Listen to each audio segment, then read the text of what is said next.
మనిషికి జీవితంలో అన్నిటికన్నా వరం ఏమిటంటే మాట వినగలిగినటువంటి లక్షణం. తనకి తెలియకపోవడం తప్పు కాదు, కానీ ఒకరు చెప్తే వినకపోతే మాత్రం చాలా భయంకరమైనటువంటి దోషం.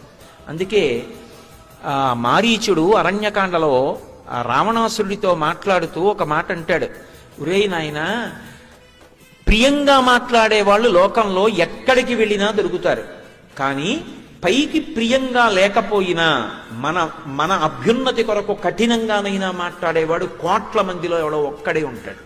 వాడి మాటని సందేశాత్మకంగా తీసుకోవాలి తప్ప ఆయన కోపంగా మాట్లాడాడని చెప్పి వెంటనే ఆయన మీద తిరగబడిపోవడం గొప్ప విషయం కాదు. సులభాః పురుషారాజన్ సతతం ప్రియవాదినః అప్రియస్యతు పథ్యస్య వక్తా శ్రోతా చ దుర్లభః. కఠినంగా మాట్లాడినా మంచి చెప్పగలిగిన వాడు దొరికితే, కఠినంగా మాట్లాడినా ఆయన చెప్పిన దాంట్లో సత్యం ఉంది అని అంగీకరించగలిగిన శ్రోత దొరికితే